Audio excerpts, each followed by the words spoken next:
हरियापुर गांव के एक कोने में रघुवीर लोहार का एक छोटा सा घर था। उस दिन सुबह सवेरे रघुवीर लोहार अपने औजार लेकर काम पर निकल रहा था। कब तक ऐसा चलेगा रघु? हर रोज सुबह कुछ आस लेकर जाते हो और शाम को निराश होकर लौटते हो। क्या तुम्हें नहीं दिखता कि पूरे गांव में सबसे बुरी हालत हमारी है? क्या करूं राधा, तू ही बता। मेरी किस्मत ही फूटी हुई है तो मैं क्या कर सकता हूं। जब भी हालात सुधरने लगते हैं कुछ न कुछ ऐसा हो जाता है कि फिर से सब कुछ बिगड़ जाता है। अब देख, पहली बार जैसे तैसे कुछ जमा किया, तू बीमार पड़ गई, सब खर्च हो गया। फिर रतन के पैर में वो गहरी चोट, पूरा इलाज करवाने में फिर से सब कुछ खत्म हो गया। तभी 10 साल का रतन दौड़ता हुआ आया और उसकी मासूम आंखों में भूख थी, पर मन में कुछ कहने की हिम्मत भी। पिताजी, मेरे मन में कई दिनों से अच्छा खाना खाने की इच्छा हो रही है। हमारे घर में दूसरों की तरह पकवान क्यों नहीं बनते? रघुवीर की आंखें नम हो गईं। तू चिंता मत कर बेटा, हमारे दिन भी जरूर बदलेंगे।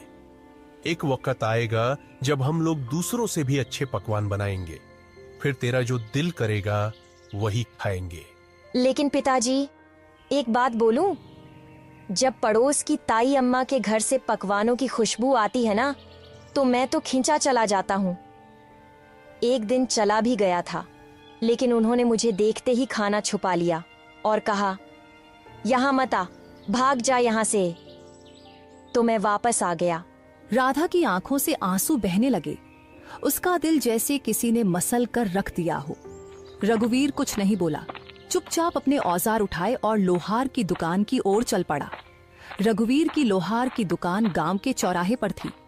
उस दिन जैसे ही उसने भट्टी सुलगाई और हथौड़ा उठाया, उसे लगा कि उसके बाजुओं में अब पहले जैसी ताकत नहीं रही। उसके हाथों की चोटें भी जैसे थक चुकी थीं।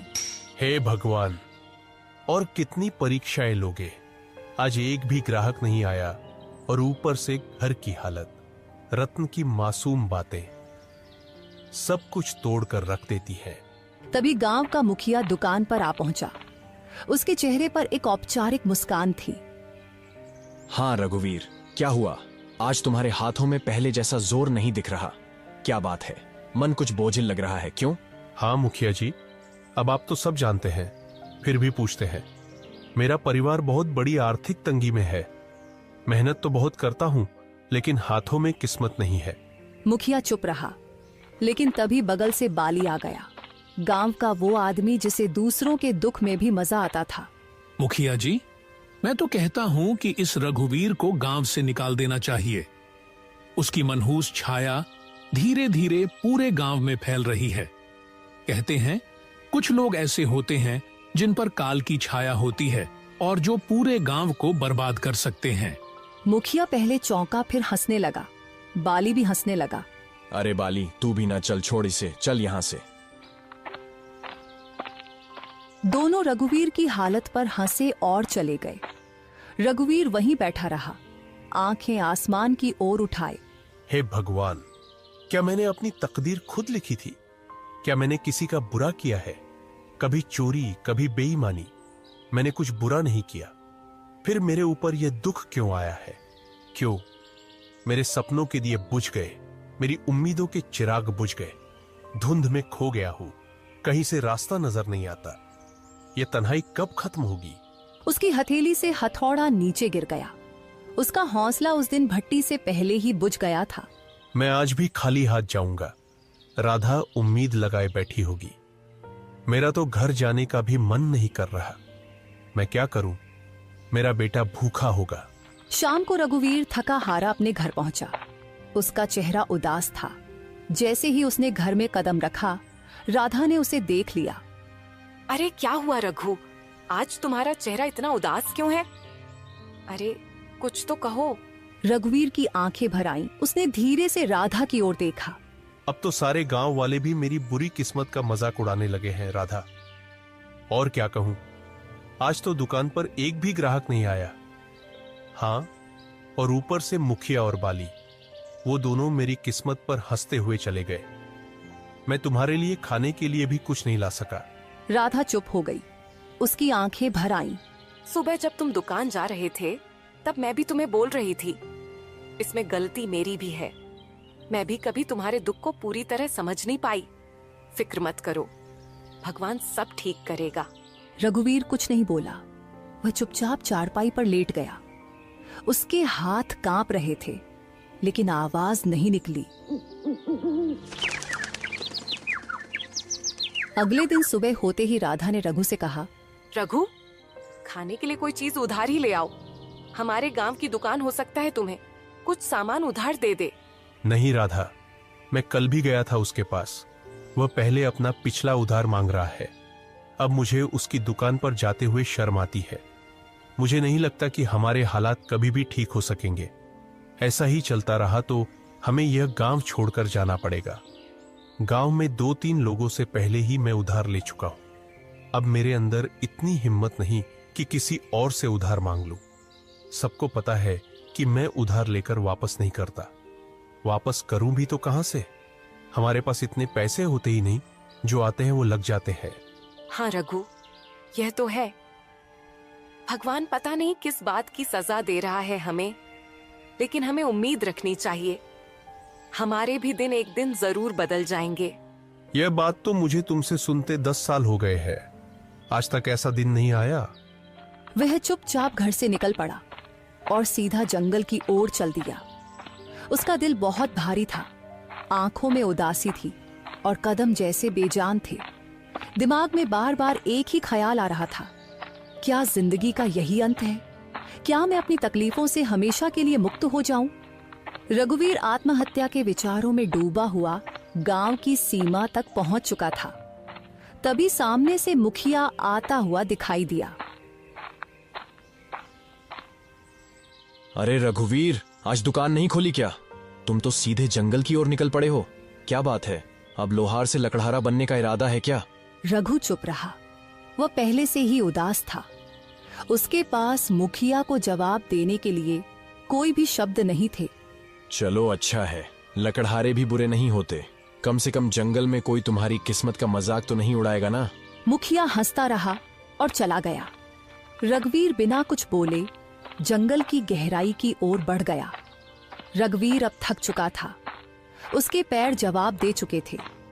वह एक घने वृक्ष की छाया में बैठ गया और आसमान की ओर देखने लगा। मैं मर्द हूं ना, इसीलिए किसी के सामने रो नहीं सकता। अगर राधा और रतन मुझे रोते हुए देख लेते तो उनका मनोबल टूट जाता। इसीलिए मुझे जंगल आना पड़ा। भगवान, तू मेरी कितनी परीक्षा लेगा? रघु उदास होकर आसमान की तरफ देखते हुए बातें कर रहा था कि अचानक उसके कानों में किसी के चीखने की आवाज आई। कोई है तो मेरी मदद करो। वह उठा और इधर उधर देखने लगा।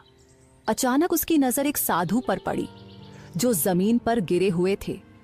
रघुवीर तुरंत उनके पास गया। साधु महाराज, आपको क्या हुआ? आप ऐसे क्यों पड़े हैं? बेटा, मैं राज की ओर जा रहा था कि रास्ते में मेरे पैर में जोर की मोच आ गई।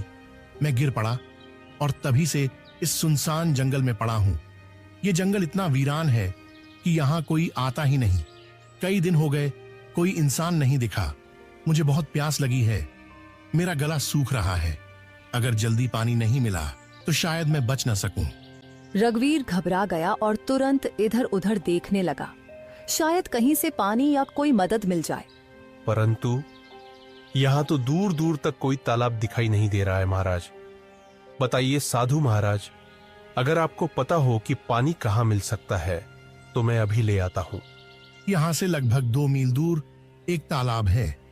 तुम मेरे लिए वहां से पानी ले आओ बेटा। इतना कहकर साधु ने अपना कमंडल रघुवीर के हवाले कर दिया। थका हुआ रघुवीर बिना देर किए उस दिशा में चल पड़ा जहां उसे अपनी आखिरी उम्मीद नजर आ रही थी।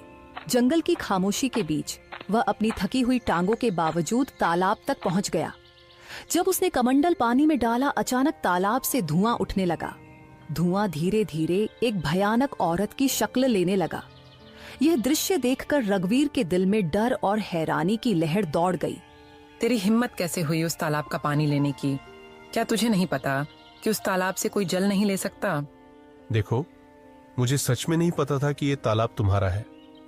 मुझे माफ करो, मैंने ऐसा कोई अपमान नहीं किया। मैं एक डायन हूँ अगर तुझे ये जल चाहिए तो मेरी एक पहेली का उत्तर देना होगा। अगर उत्तर गलत दिया तो इसी तालाब में डुबोकर मैं तुझे मार दूंगी। लेकिन हाँ, एक और रास्ता है जिससे तू बच सकता है। तू बिना जल लिए यहाँ से चला जा, न पहेली न मौत। रघुवीर गहरी सोच में डूब गया। एक ओर साधु की प्यास और दूसरी ओर मृत्यु का भय। मैं यहां से जल लिए बिना बिल्कुल नहीं जाऊंगा। मैंने किसी से जल लाने का वचन दिया है और मैं अपना वचन नहीं तोड़ूंगा। तो मेरी ये पहेली सुन। एक घर ऐसा जो हर दिशा में खुला हो, जिसके अंदर उजाला हो, पर ना कोई खिड़की हो, ना कोई दरवाजा, ना कोई दीवार हो और ना ही कोई जमीन, फिर भी सब कुछ उसमें समाया हो। बता, कौन है वो? रघुवीर ने कुछ क्षणों के लिए अपनी आंखें मूंद ली। उसकी सांसें तेज और बेकाबू थीं, मानो दिल के भीतर एक तूफान चल रहा हो। लेकिन उसके चेहरे पर एक अनोखा सा सुकून था, एक गहराई से भरा शांत भाव, जैसे वो अपने भीतर की रोशनी से सच्चाई को खोजने की कोशिश कर रहा हो। अंदर से बेचैनी के बावजूद उसके माथे पर एक दृढ़ संकल्प की रेखा साफ नजर आ रही थी, जो ये बता रही थी कि वह हार मानने वाला नहीं है। वो है मनुष्य का मन, जो हर दिशा में खुला होता है, जिसमें उजाला भी होता है और अंधकार भी। न कोई दीवार, न कोई दरवाजा, फिर भी उसमें पूरा संसार समा जाता है। डायन कुछ पल चुप रही, जैसे रघुवीर के उत्तर पर हैरान हो गई हो। फिर अचानक वह जोर से हंसने लगी, एक ऐसी हंसी जिसमें हैरानी, गुस्सा और शायद थोड़ी सी खुशी भी छुपी हुई थी। तू पहला योगी है जिसने मेरी पहेली का सही उत्तर दिया है। जा, जितना जल चाहिए ले जा। आज तुझसे मिलकर मुझे प्रसन्नता हुई। रघुवीर ने अपने कमंडल को ठंडे और साफ जल से भर लिया। उसकी आंखों में एक चमक थी, सफलता और संतोष की। फिर वह तेजी से लौट पड़ा। कदमों में जल्दी थी लेकिन दिल में शांति। वह सीधे उसी स्थान पर पहुंचा जहां साधु महाराज निर्जीव से पड़े थे, जैसे उनके जीवन की आखिरी उम्मीद सिर्फ रघुवीर की वापसी से जुड़ी हो। लीजिए महाराज, मैं जल ले आया हूं। साधु ने जल पीते ही रघुवीर को गहराई से देखा। उनकी आंखों में हैरानी और आश्चर्य साफ झलक रहा था।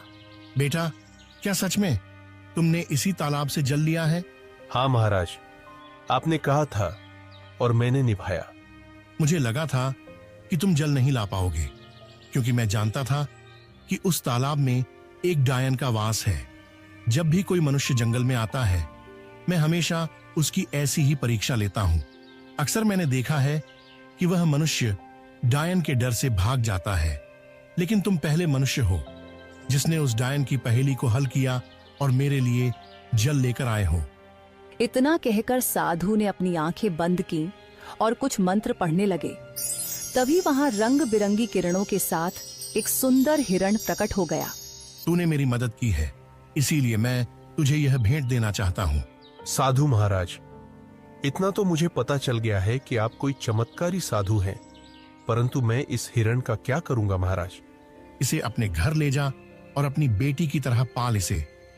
और याद रख, यह हिरण तेरी किस्मत बदल देगा। मैं जानता हूं कि तू सबसे ज्यादा अपनी किस्मत की वजह से परेशान है, वरना तेरे अंदर कोई बुराई नहीं है। तू मेहनती लोहार है, तेरे मन में कोई लालच नहीं है और तू दूसरों की मदद करने वाला भी है। इतना कहकर साधु वहां से चले गए।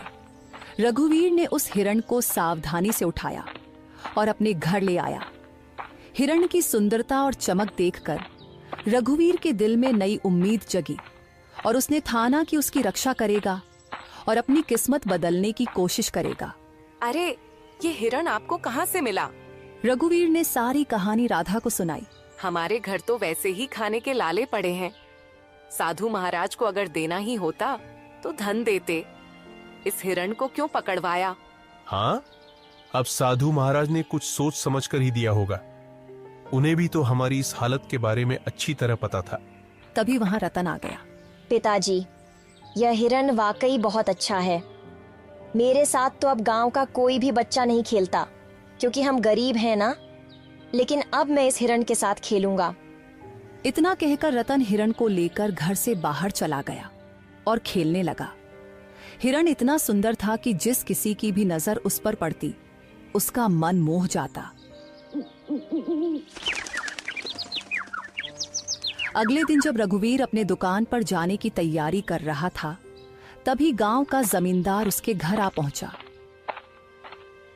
आप तो जमींदार हैं, मेरे घर पर क्या करने आए हैं? इससे पहले तो आप कभी नहीं आए। भला मुझ जैसे गरीब के घर में आपका क्या काम है? हाँ, बात तो तू सही कह रहा है रघुवीर, लेकिन बात यह है कि आज मैंने तेरे बेटे यानी रतन को एक हिरण के साथ खेलते देखा है। वह हिरण वाह वाह वाह बहुत ही सुंदर था, और तू जानता है कि मुझे जानवरों को पिंजरे में रखने का कितना शौक है, तो मैं वह हिरण खरीदना चाहता हूँ। राधा यहाँ सुनकर चौकस हो गई। वह कुछ कहने ही वाली थी कि माफ कीजिए, मैं वह हिरण आपको नहीं बेच सकता। अरे भाई, मैं तुम्हें इसकी अच्छी कीमत दूंगा। आप मुझे चाहे उसकी कितनी भी कीमत दे, माफ कीजिएगा, मैं उस हिरण को नहीं बेचूंगा। जमींदार क्रोधित होकर वहां से चला गया। आपने ये क्या किया?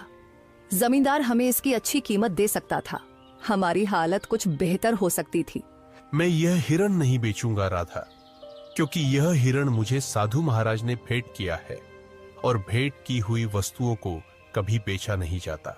कुछ दिन ऐसे ही बीत गए। रघुवीर और उसका परिवार हिरण से इतना जुड़ गया था कि उसे छोड़ने का ख्याल भी नहीं आता था।